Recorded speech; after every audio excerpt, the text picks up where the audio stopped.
Halo, selamat datang kembali di channel United Identity, channelnya fans Manchester United yang selalu berpikir logis juga sistematis. Jadi, jatuh tuh.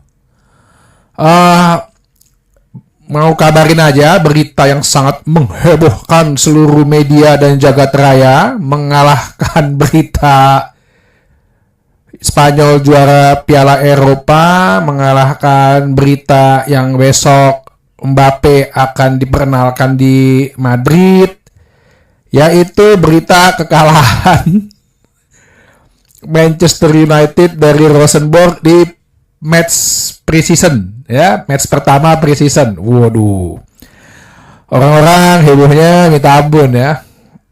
Terus masih ada yang bilang lagi, kok masih ada aja ngefans sama MU gitu ya. Ya gimana, Fe?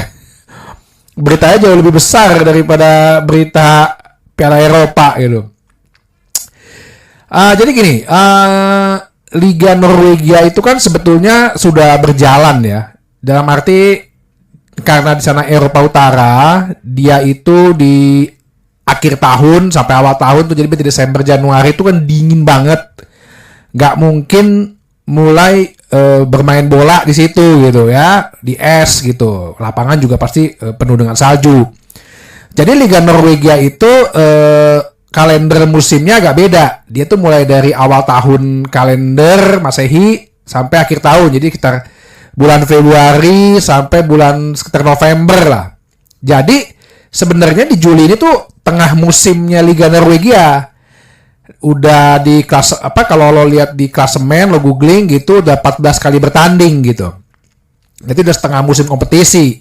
Jadi ada break libur sedikit lah di tengah-tengah summer gitu. Jadi sebenarnya ini tim Rosenborg ini tim yang udah bermain selama 6 bulan, hampir 6 bulan, udah jadi, dan tim utama juga gue yang main udah jadi, udah saling udah chemistry-nya tim Rosenborg ini juga udah paku, udah padu, udah pakem gitu. Dan sepertinya memang sengaja dipilih oleh Manchester United sebagai lawan uji coba di preseason ini, dengan tujuan untuk udah siap kita menghadapi tim-tim yang bagaimana yang udah siap gitu loh. Tim-tim yang udah ready gitu untuk menempa fisik, mental, terus supaya feel-nya main bola tuh datang lagi gitu. Feel-nya nyentuh bola itu datang lagi gitu ya. Jadi jangan langsung ini gitu, berpikir logis dan sistematis gitu. Ya walaupun saat ini Rosenborg juga peringkat 14 ternyata, gue lihat peringkat 14 atau peringkat 12 itu, bukan peringkat di atas lah.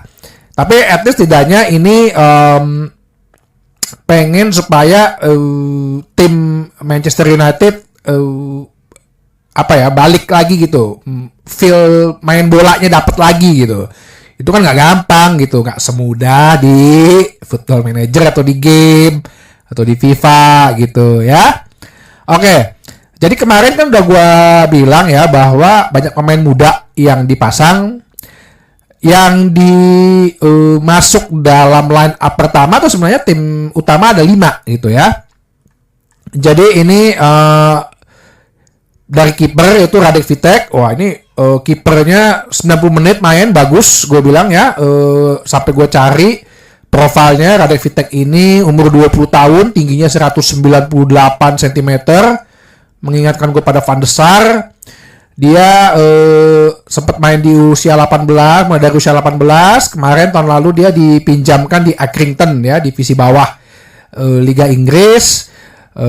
Kemarin sih permainannya ya jangan bilang ya, ini kan lawannya cuma Rosenborg gitu. Cuman itu kan bola-bola yang memerlukan refleks tinggi, shot stoppernya bagus, build up play-nya juga dia bagus. Gue lihat sampai dia berani maju sepertiga lapangan defensifnya MU gitu ya. Berarti ini orang punya kepercayaan diri gitu, punya percaya diri untuk build up play atau handling ball gitu. Terus di belakangnya itu bek kanannya Wan-Bissaka, pemain seniornya ya. Terus ada Mark Fish sama Johnny Evans tengahnya untuk bek tengah. Back kirinya si Murray, terus tengahnya lagi dapat pemain tengahnya Casemiro sama Mason Mount. Nico Williams, Hannibal Mejbri kayaknya sebagai nomor 10 kemarin, Rashford di kiri, terus Watley adalah penyerangnya, Ethan Watley. Jadi ini dipasang 5 pemain, 6 lah ya, 6 ya, Hannibal Mejbri kita hitung lah. 6 pemain senior gitu ya. Pemain senior yang pada saat gue lihat kemarin masih pakai 4-2-3-1. Tapi kalau ini sekali lagi ya nonton pertandingannya, karena gue nonton pertandingannya gitu. Pada saat transisi bertahan itu udah mulai cepet tuh. 4-4 langsung ke, waktu itu kan gue pernah bilang kalau 4-3-3 defensif biasanya kalau pas bertahan jadi 4-1-4-1. Kemarin langsung cepet tuh 4-4-1-1 posisinya, langsung balik cepet gitu. Nah transisi ini nih yang gue lihat kemarin udah lumayan dalam bertahan ya. Kalau dalam penyerangan memang masih mengalami kebuntuan, khususnya begitu masuk sepertiga lapangan, kalau mau nge-build up play dari bawah itu suka buntu, masih buntu. Rashford kalau gue perhatikan ya masih lagi menemukan feel-nya lagi main bola. Casemiro cukup oke lah ya, cukup oke untuk dia menjadi seorang defensive midfielder. Wan-Bissaka juga ya masih mungkin cari feel-nya. Yang gua agak Hannibal Mejbri juga, yang gua agak sedikit lihat satu progres gitu ya, Mason Mount malah. Jadi Mason Mount gak hanya bisa menjadi nomor 6 kadang dia bisa jadi nomor 10. Umpan-umpan terobosannya gue melihat kelihatan wah cakep nih gitu loh. Ya, kalau lu nonton bola, kalau lu ngeliat pemain, visinya oke ya. Dia berapa kali tuh dia bikin dari tengah, dia bikin umpan silang gitu atau umpan-umpan terobosan. Wah, ini visinya kayaknya Mason Mount mulai muncul lagi nih. Ya, eksekusinya atau finishingnya ya mungkin nggak bagus karena mungkin ada yang kemarin di sayap kiri, sayap kanan larinya mah agak lambat. Mungkin pemain muda. Terus dia masuk ke dia bikin umpan terobosan tuh ke Ethan Watley shoot tapi masih bisa ditepis. Nah kayak gitu-gitu kan nggak apa-apa gitu. Tapi secara bangun serangannya itu udah bagus dan gue ngeliat Mason Mount ini agak lumayan mulai kelihatan nih ya. Semoga dia nggak cedera sih. Di secara statistik kita kalah memang 55%, 46%. Ya, 55% Rosenborg, shot on targetnya Rosenborg 7, Manchester United 2. Terus dari total shot 5 ya. Berarti ini sepertiga lapangan ke depan ini masih menjadi problem ya. Untuk defensif secara organisasi ketika diserang langsung balik ke 4-4-1-1 itu menurut gua udah jadi pertanda bagus ya. Terus di babak kedua pergantian pemain kecuali Radek Vitek ya, Enis masuk, terus si Rice Bennett masuk gantiin Johnny Evans so-so lah penampilannya, mungkin lagi cari feel juga. Habib Obunyewe juga gantiin Wan-Bissaka, terus Jack Fletcher, Al-Joffrey, Scanlon, Harry Amas masuk, belum begitu kelihatan. Terus Toby Collier yang kemarin dapat perpanjangan kontrak masuk. Nah di sini memang agak kewalahan. Rosenborg lebih banyak menyerang.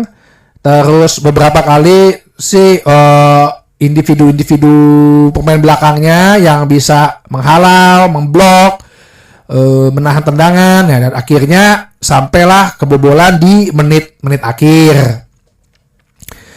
Jadi kalau dilihat memang sih jauh belum sesuai standarnya Manchester United. Satu, kemungkinan karena pemain-pemainnya masih pemain-pemain muda semua, hanya 6 hitungannya ya yang pemain senior. Terus kalau secara transisi bertahan, gua sudah melihat polanya ya. Langsung balik ke 4-4-2. Terus ada satu lagi, kalau pada saat pemain lawan lagi possession football di sepertiga lapangan kita, atau mungkin juga udah ketika mulai memasuki setengah lapangan, itu pemainnya cepet tuh, ada sekitar 7 hampir 8 di daerah kotak penalti atau di garis kotak penalti. Nah, karena kenapa ya, kalau mau ngelawan tim-tim kayak Manchester City kan memang harus low block gitu loh. Cuman proses transisi menyerangnya yang masih agak kurang. Masih jauh proses transisi menyerangnya ketika kita lagi low block terus kemudian ambil posisi bola. Nah, begitu counter attackingnya atau transisi menyerangnya itu masih belum banget, masih ada yang bingung, masih kebanyakan dribbling, pemainnya udah ada yang masuk, nah seperti itu. Jadi itu sih PR-nya Ten Hag, gue rasa nggak perlu dikhawatirkan juga ya. Ini seperti tadi gue bilang, dipikir secara logis dan sistematis. Media sih memang media nggak laku beritanya Piala Eropa gitu ya, nggak laku kepulangan tim Inggris ya. Yang laku itu ya MU kalah, udah itu aja. Oke, sampai jumpa lagi di bahasan berikutnya di channel United Identity, channelnya fans Manchester United yang selalu berpikir logis juga sistematis. Terima kasih.